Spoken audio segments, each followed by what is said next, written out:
Selamat pagi Bapak Ibu Saudara yang terkasih di dalam Tuhan. Salam. Untuk anak-anak muda yang ada di atas, salam. Puji Tuhan. Senang sekali melihat anak muda, ada puluhan anak muda di atas ini. Ibadah tiap kali ibadah KU1, KU2 di minggu pertama, saudara-saudara, maka anak-anak muda juga digabung untuk kita mengingat juga ada perjamuan kudus. Jadi kita bersyukur ya. Jadi bersama dengan keluarga yang punya anak muda bisa hadir bersama-sama. Nah, saudara bersyukur untuk hari ini. Saudara-saudara, saya ajak kita untuk melihat firman Tuhan pada hari ini. Mari kita buka Lukas 23 ayat 33 sampai 38.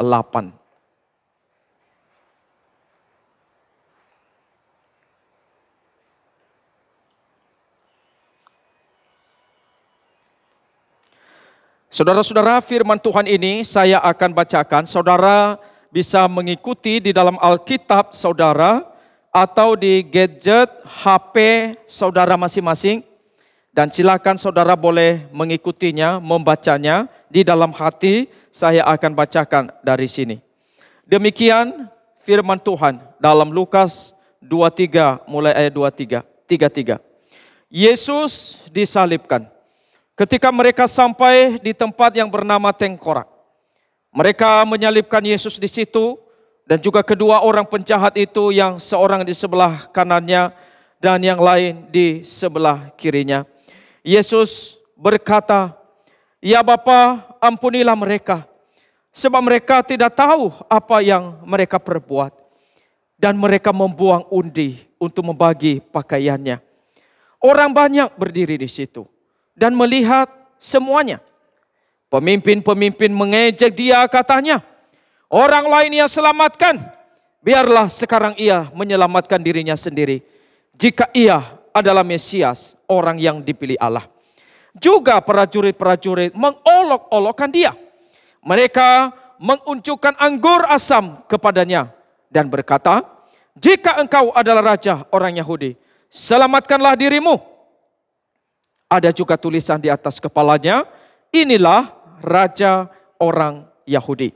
Demikian saudara pembacaan firman Tuhan buat kita pada hari ini. Saudara-saudara, kita membahas satu tema ya hari ini kita baca tadi, yaitu "Ya Bapa, ampunilah mereka." Seperti di dalam ayat 34 yang mengatakan tadi, "Ya Bapa, ampunilah mereka, sebab mereka tidak tahu apa yang mereka perbuat." Saudara, kalimat ini tentunya jelas sekali adalah merupakan doa Tuhan Yesus. Nah, saudara-saudara, doa ini disampaikan Tuhan Yesus bukan di Taman Getsemani, bukan di rumah saudara-saudara. Tapi Tuhan Yesus menaikkan doa ini pada saat dia sedang disalib, pada saat dia sedang digantung, pada saat dia sedang menderita fisik yang luar biasa. Saudara-saudara, disitulah dia menaikkan doa ini. "Bapa, ampunilah mereka, sebab mereka tidak tahu apa yang mereka perbuat." Saudara-saudara, nanti kita akan melihat bagaimana konteksnya, bagaimana Tuhan Yesus di dalam penderitaannya yang sedemikian berat, dia menaikkan doa yang sangat agung ini. Saudara-saudara, kalau kita perhatikan bahwa sepanjang kehidupan dari Tuhan kita Yesus Kristus itu penuh dengan penderitaan. Saudara, yang kita lihat hari ini adalah penderitaannya di atas salib. Tetapi saudara-saudara, sesungguhnya Tuhan Yesus bukan hanya menderita waktu dia disalib. Yesus sejak lahir di dalam dunia itu dia sudah menderita, saudara-saudara.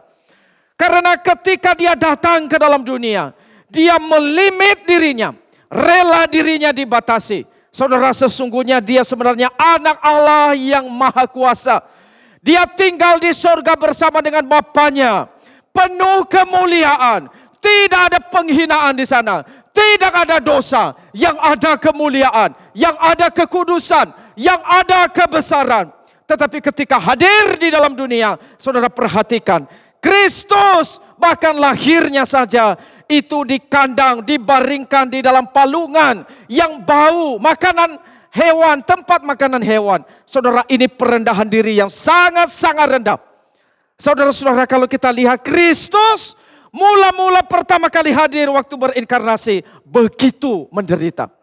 Tidak ada semenderita seperti dia ketika datang ke dalam dunia ini. Mungkin kita berasa kita sudah cukup menderita.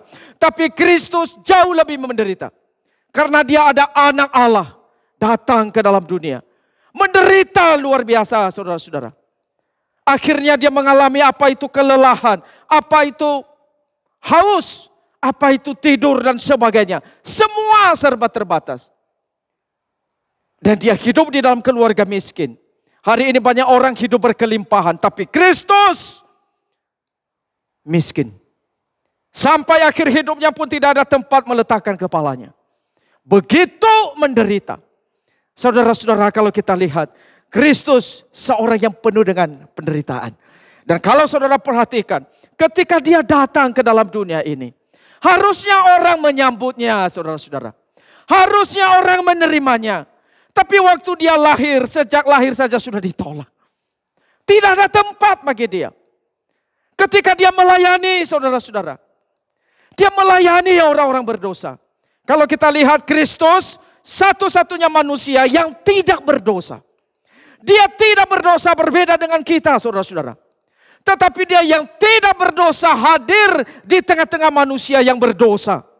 Dan ketika dia hadir di tengah-tengah orang berdosa, saudara perhatikan, dia melihat teman-temannya, dia melihat tetangganya, dia melihat satu kampung, melihat manusia setiap hari, setiap saat melawan bapaknya. Memberontak kepada bapaknya. Tidak melakukan firman Tuhan. Sebagai anak Allah yang hadir ke dalam dunia. Apakah dia tidak terluka, tidak duka hatinya? Saudara, kita punya orang tua. Kalau ada orang menghina orang tua kita, menghina bapak kita, Dinia sebut saja nama bapak saudara-saudara. Pantang menyebut nama orang tua Dinias. Sebut nama papanya. Saya punya teman sebut nama papa saya, nama aslinya. Saya bisa tersinggung. Di Jakarta enggak begitu. Sebut nama asli itu sangat bagus. Dinia sebut nama orang saudara-saudara. Sangat pantang. Tidak hormat. Kristus ketika lahir di dalam dunia. Melihat sahabatnya. Lihat orang dekatnya. Setiap hari. Setiap saat. Melawan bapaknya. Saudara sebagai anak sakit hati. Pasti hati Kristus penuh dengan duka. Apa itu bukan penderitaan? Itu penderitaan yang luar biasa. Dia bukan hanya saja secara fisik menderita. Tapi juga secara rohani. Di dalam hatinya dia melihat bagaimana manusia hidup di dalam dosa. Saudara-saudara, bukan hanya itu saudara. Kalau kita lihat sampai akhir kehidupan Kristus itu penuh penderitaan. Dan kalau kita lihat saudara, salib itu adalah puncak dari seluruh penderitaan yang dialami oleh Tuhan Yesus. Sejak lahir sudah menderita. Melayani juga menderita. Tetapi sampai matinya pun saudara-saudara itu penuh dengan penderitaan. Saudara, apakah ada orang seperti Kristus yang mengalami penderitaan seperti ini? Apakah ada orang yang menderita lebih menderita dari Kristus? Saudara, di dalam firman Tuhan kalau kita lihat, tidak ada orang yang semenderitanya Tuhan kita, Yesus Kristus. Dia adalah Tuhan yang paling menderita. Dia adalah orang yang paling susah, paling tersiksa, paling mengalami beban yang begitu berat. Mungkin saudara bertanya, mengapa Kristus begitu menderita? Mengapa Kristus begitu susah? Bukankah banyak orang juga lebih banyak matinya itu disiksa? Lebih banyak orang matinya itu begitu sakit. Kenapa Kristus jauh lebih menderita? Ada beberapa alasan saudara. Kalau kita lihat Kristus mengapa begitu menderita. Karena waktu dia disalib sebagai orang yang tidak berdosa. Saudara, dari sini saja kita melihat. Orang-orang lain disalib, digantung di kiri, di kanan, di kirinya itu karena dosa mereka. Tapi Kristus tidak ada dosa. Waktu dia disalib, saudara ditung, disalib sebagai orang yang tidak berdosa. Saudara itu menderita. Ini ketidakadilan. Ini penderitaan yang sangat berat. Dan itu yang dialami oleh Tuhan kita. Jangan kira Tuhan kita waktu datang ke dalam dunia tidak menderita. Dia sangat menderita. Yang kedua saudara kalau perhatikan. Dia disalib di antara dua orang penjahat. Saudara, ini dia dipermalukan luar biasa. Berarti yang ditaruh di tengah-tengah itu adalah seorang penjahat kelas kakap. Kelas berat. Dia dipermalukan luar biasa. Mungkin kita tidak pernah memikirkan ini. Tapi Kristus sangat dipermalukan. Saudara kalau perhatikan, Yesus dipakau, Yesus mati di kayu salib. Saudara perhatikan, kayu salib itu adalah tempat yang terkutuk. Kematiannya terkutuk. Jadi Yesus ini dianggap mati terkutuk. Begitu menderitanya saudara-saudara. Bahkan kalau kita melihat saudara-saudara, bukan hanya saja dia dianggap sebagai seorang yang paling berdosa. Seorang yang mati terkutuk. Tetapi juga Tuhan Yesus itu adalah merasakan sakit fisik. Waktu dia dipaku saudara-saudara. Waktu tangannya dipaku, kakinya dipaku. Itu sakitnya luar biasa. Saudara kalau ketusuk paku saja, duri saja udah menderita luar biasa. Kristus bukan kena duri. Kristus itu dipaku dengan paku yang besar. Dan sakitnya itu luar biasa. Darahnya mengalir. Saudara, bukan hanya menderita secara fisik. Tapi juga satu hal saudara-saudara. Dia merasakan seluruh murka penghakiman Allah atas dosa manusia. Jadi penderitaannya itu luar biasa. Kalau orang di sebelah kiri dan kanannya mati menanggung dosa sendiri. Dia cuma tanggung dosa sendiri. Setiap kita mati tanggung dosa sendiri. Tapi Kristus sebagai yang tidak berdosa. Dia mati di kayu salib menanggung dosa banyak orang. Jutaan atau miliaran orang. Orang-orang pilihan Allah dari dulu sampai nanti kiamat. Kedatangan Kristus kedua kali. Dosa mereka, dosa kita ditanggung oleh Kristus. Penderitaannya gampang enggak? Penderitaan yang begitu berat. Saudara, saya baru bisa menggambarkan sedikit. Tetapi kalau kita melihat sesungguhnya saudara, kita tidak mungkin memahami seluruh penderitaan dari Kristus yang sangat begitu besar. Penderitaannya itu terlalu dalam, terlalu berat, terlalu sulit, terlalu besar. Tidak ada orang seperti dia. Sebagai manusia yang ditebus, kita hanya bisa berkata, terima kasih Tuhan. Hari ini saya bisa hadir di dalam ibadah ini. Saya bisa melayani Engkau karena anugerah-Mu. Engkau sudah menanggung buat saya terlalu banyak. Terlalu besar. Saudara-saudara yang terkasih di dalam Tuhan. Yesus sangat menderita. Seluruh hidupnya penuh dengan penderitaan. Dan waktu dia di atas salib. Ada hal yang sangat luar biasa. Meskipun memang dia digantung. Disalib, dipaku. Tapi saudara kalau perhatikan. Di atas salib itu adalah dia menyampaikan sesuatu yang sangat luar biasa. Saudara, dia menyampaikan kalimat-kalimat yang agung. Ada 7 perkataannya di atas kayu salib. Pendeta Stephen Tong, ini bukunya sudah membahas. Saudara bisa baca, bisa beli atau bisa cari bukunya. Saudara-saudara, seingat saya mungkin 10 tahun yang lalu tema ini mungkin pernah dikhotbahkan. Jadi kita baru khotbahkan lagi hari ini saudara-saudara. Nah kalau saudara ingin mendalami bisa beli bukunya saudara-saudara. Bisa baca. Tetapi saudara-saudara yang terkasih dalam Tuhan. Kita per minggu nanti kita akan bahas ke depan. Kita mulai dengan yang pertama pada hari ini saudara-saudara. Yaitu perkataan Yesus yang pertama yang tadi kita baca. Yaitu adalah Bapa ampunilah mereka sebab mereka tidak tahu apa yang mereka perbuat. Ini kalimat doa yang sangat luar biasa. Yesus berkata ampuni mereka. Saudara pada saat itu sebenarnya dia sedang tergantung. Dia sedang disalib saudara. Tapi justru dia berkata Bapa ampuni mereka. Saudara-saudara yang terkasih dalam Tuhan kalau kita lihat. Seolah-olah Tuhan Yesus itu berkata Bapa. Biarkan aku yang mati. Tapi jangan mereka. Biarkan aku yang menanggung seluruh murka Allah. Tapi bebaskan mereka. Biarkan aku ini yang menderita bahkan rela dipermalukan. Tapi buatlah mereka mulia. Buat mereka berharga. Biarkanlah aku menanggung segala penghukuman itu. Ampuni mereka. Saudara-saudara yang terkasih di dalam Tuhan. Kalau kita lihat, apakah ada perkataan seperti kalimat Tuhan Yesus ini yang lebih agung dari perkataan-perkataan yang pernah muncul di dalam dunia ini?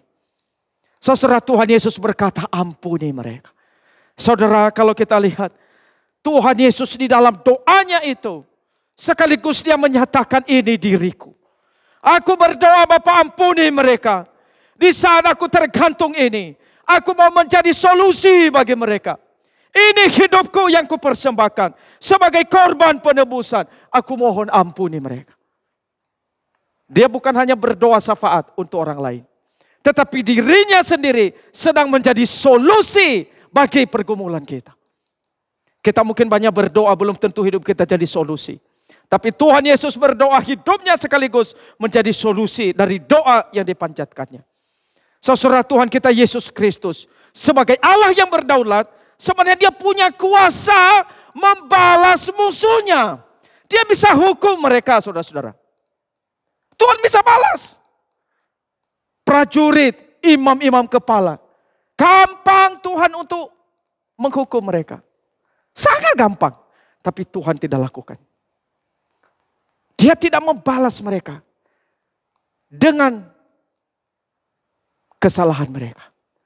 Saudara-saudara yang terkasih di dalam Tuhan, justru dia menunjukkan kasih yang sebenarnya. Pendeta Stephen Tong mengatakan begini, dari mulutnya mengalirkan madu dan air hidup yang berasal dari Tuhan. Dari bibir mulut Yesus Kristus mengalir karunia, kasih, pengampunan, dan doa syafaat. Yang keluar dari mulut Kristus pada waktu mengalami siksaan dan penderitaan. Bukan perkataan kebencian. Bukan bersungut-sungut. Bukan caci maki. Melainkan suatu doa yang manis. Ya Bapa, ampunilah mereka. Sebab mereka tidak tahu apa yang mereka perbuat. Yesus Kristus berdoa, memohon ampun bagi mereka yang memaku dirinya. Bagi mereka yang mengejek dia. Bagi mereka yang mengolok-olok dia. Yesus berkata, ampunilah mereka. Saudara-saudara yang terkasih di dalam Tuhan. Di sini kita melihat satu cinta kasih yang sangat ajaib. Inilah cinta di atas segala cinta. Ini adalah keajaiban di atas keajaiban. Ini keagungan, kehormatan, kesucian dan kemurnian di atas segala kebajikan yang pernah dinyatakan di dalam dunia ini. Saudara-saudara yang terkasih di dalam Tuhan, salib yang hina itu, tetapi di salib itu kita melihat sebuah keagungan, sebuah nilai, sesuatu hal yang sangat berharga. Banyak orang melihat salib sebagai yang hina, yang terkutuk. Tetapi Kristus membalikannya, saudara. Kita melihat hal yang sangat mulia. Dan itu dipertunjukkan oleh Kristus. Waktu kita dihina, saudara, gampang sekali kita membalas dengan caci maki. Gampang sekali kita membalas makian dengan makian.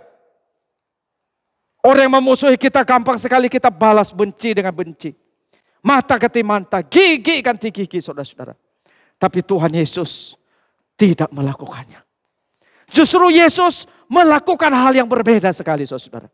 Saudara, di dalam ayat yang tadi kita baca itu, saudara, kalau kita lihat sebenarnya di situ ada orang banyak melihat Yesus disalib. Pemuka-pemuka agama, pemimpin-pemimpin, saudara-saudara. Justru mereka mengejek, menghina dia. Mereka berkata, selamatkanlah dirimu. Para prajurit juga mengolok-olok. Kalau engkau raja, bebaskan dirimu. Saudara, ini sebuah penghinaan luar biasa. Tetapi kita melihat Tuhan Yesus justru terhadap musuhnya itu, dia tidak membalas mereka. Apa yang Tuhan Yesus katakan, saudara? Yesus pernah mengatakan satu kalimat. Tetapi kepada kamu yang mendengarkan aku berkata, kasihilah musuhmu, berbuatlah baik kepada orang yang membenci kamu, minta berkat bagi orang yang mengutuk kamu, berdoa bagi orang yang mencaci kamu. Saudara, Tuhan Yesus bukan hanya mengkhotbahkan firman ini, tetapi dia juga melakukannya. Bahkan dia lakukan di saat dia paling menderita, di saat dia paling susah, di kayu salib. Itu luar biasa. Jadi kita bisa melihat sebuah keindahan dari hidup Kristus. Saudara-saudara yang terkasih di dalam Tuhan. Di sini kita lihat bagaimana cinta kasih dari Tuhan yang mengasihi manusia. Kepada orang yang memfitnah dia berkata, ampuni mereka. Kepada orang yang melawan dia, selalu dia berkata, ampuni mereka. Tidak ada sungut-sungut. Inilah hidupnya, itu sebabnya Kristus menjadi sebuah kesaksian di tengah dunia ini. Banyak orang ketika menderita, saudara, begitu gampang kita membalas. Hidup kita enggak menjadi kesaksian. Ketika kita bisa mengasihi orang yang membenci kita, disitulah terletak keindahan dari kualitas karakter seorang murid Kristus. Sebagaimana Kristus menunjukkan kepada kita. Seorang juru selamat yang memberi teladan agung buat kita. Ampunilah mereka. Mereka tidak tahu apa yang mereka perbuat. Saudara, apakah ada kasih yang lebih besar daripada kasih yang seperti ini? Dari kayu salib kita melihat kasih yang terbesar. Dari kayu salib kita melihat pengorbanan yang begitu besar. Dari kayu salib kita belajar banyak hal. Kita baru bisa dapat mengampuni orang lain, dapat mengasihi orang lain, dapat berkorban bagi orang lain. Jikalau kita sadar apa artinya salib. Karena di salib inilah Kristus menderita. Saudara kita yang kurang memahami tentang salib, engkau sulit berkorban bagi pekerjaan Tuhan. Engkau yang tidak memahami arti salib, engkau sulit memberi dirimu bagi pekerjaan Tuhan. Engkau yang mengerti salib, engkau pasti rela menderita. Engkau yang mengenal Kristus yang disalibkan, engkau rela melakukan sesuatu buat Tuhan. Tapi jikalau engkau tidak mengerti apa artinya salib, engkau balas benci dengan benci. Engkau balas dendam dengan dendam. Engkau tidak mungkin mau berkorban. Engkau hanya memikirkan dirimu sendiri. Tetapi jikalau engkau mengerti salib seperti Kristus, saudara, hidupmu bisa diubah. Hatimu bisa ditransformasi. Engkau bisa menjadi serupa dengan Kristus di tengah dunia ini. Saudara-saudara yang terkasih di dalam Tuhan, Yesus sendiri menunjukkan bahwa tidak ada kasih yang lebih besar daripada kasih seorang yang memberikan nyawanya untuk sahabat-sahabatnya. Artinya apa, saudara-saudara? Pengorbanan Yesus di kayu salib itu adalah sebuah kasih yang terbesar. Karena bukan hanya saja dia memberi fisiknya, tapi nyawanya, saudara-saudara. Tidak ada kasih lebih besar. Yesus sendiri berkata, tidak ada kasih yang lebih besar. Jadi kasih yang terbesar apa? Memberi nyawa. Dan itu yang dilakukan oleh Kristus. Saudara-saudara, ini sebuah kasih yang sungguh-sungguh harusnya menggerakkan kita. Karena Kristus sendiri sudah menjadi contoh teladan buat kita. Dan semestinya kita juga belajar tentang kasih ini, saudara-saudara. Kita mengasihi, meneladani Tuhan kita, Yesus Kristus. Dia berkata dia gembala yang baik. Apa buktinya dia baik? Gembala baik memberi nyawanya bagi dombanya. Kristus sudah melakukannya. Kita tidak meragukan siapa Kristus. Kita enggak meragukan kebaikannya. Dia adalah sungguh-sungguh Tuhan yang baik. Telah berkorban, telah berbuat baik buat kita. Saudara-saudara yang terkasih di dalam Tuhan. Nah, saudara, kalau kita merenungkan, saudara-saudara. Lalu kenapa Tuhan Yesus itu meminta pengampunan kepada orang yang memusuhinya? Kenapa, saudara? Kita bisa bertanya, saudara-saudara ya. Kita bisa bertanya begini, apakah orang-orang yang menyalibkan dia itu memang gak tahu tentang apa yang mereka lakukan? Apakah mereka layak lolos dari tanggung jawab karena ketidaktahuan itu? Mengapa Tuhan ampuni mereka? Saudara, kalau kita lihat selidiki firman Tuhan, sebenarnya bukan mereka gak tahu. Pontius Pilatus sendiri tahu, saudara. Dia tahu Yesus ini gak punya salah. Dan waktu dia ambil keputusan, itu pun dengan sadar dia melakukannya. Pemuka-pemuka agama, ahli-ahli Taurat, orang-orang Farisi.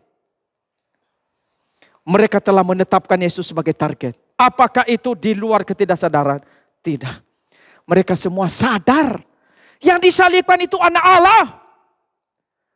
Yang mereka salibkan, yang mereka mau bunuh itu Yesus Kristus. Mesias. Tapi masalahnya begini, saudara. Kenapa mereka salibkan? Dari perspektif teologis, kalau kita lihat sebenarnya orang-orang berdosa, siapapun dia adalah orang bodoh. Bukan merendahkan manusia.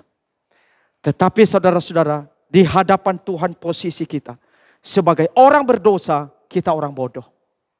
Kalau hati kita belum diterangi oleh kebenaran, kita orang bodoh. Kalau kita belum mengenal siapa Allah yang benar, kita orang bodoh. Kalau kita belum kenal Yesus yang disalibkan, di hadapan Tuhan kita orang bodoh. Kenapa saudara-saudara? Ini bukan bodoh, bukan berarti IQ-nya rendah, enggak bisa menghitung, enggak kenal uang, bukan begitu saudara-saudara. Ini adalah orang-orang yang bodoh secara rohani, bodoh secara spiritual, hatinya gelap, pikirannya gelap, dosa membutakan, iblis membutakan, sehingga dia tidak melihat mana kebenaran. Siapa Yesus itu? Saudara, orang yang bodoh secara rohani, tidak kenal itu Alkitab bicara apa sih? Yesus itu siapa sih? Dia nggak kenal. Kenapa saudara-saudara? Karena secara spiritual masih tertutup hatinya. Dan itu yang dialami saudara-saudara oleh imam-imam kepala, oleh ahli Taurat, pemuka agama, dan orang banyak yang berteriak kepada Yesus, salibkan dia, salibkan dia. Itu saudara-saudara yang terkasih dalam Tuhan. Kalau kita lihat harusnya imam-imam kepala, ahli Taurat, pemuka agama mencegah penyaliban Tuhan. Tapi justru mereka yang mendorong orang itu untuk memobilisasi massa supaya Yesus disalibkan. Sampai Pilatus tanya siapa yang akan dibebaskan, Yesus atau Barabas? Tapi mereka bilang Barabas. Tentang Yesus mereka ngomong apa? Salibkan dia, salibkan dia. Mereka teriak dengan keras. Karena apa saudara? Mereka tidak kenal siapa Yesus. Dan lebih daripada itu saudara, mereka menganggap diri mereka paling benar. Saya yang paling benar, saya yang paling berkuasa. Mereka tidak tahu, yang mereka salibkan itu juru selamat. Mereka sedang membunuh diri mereka sendiri, membunuh hari depan mereka. Yang disalibkan anak Allah.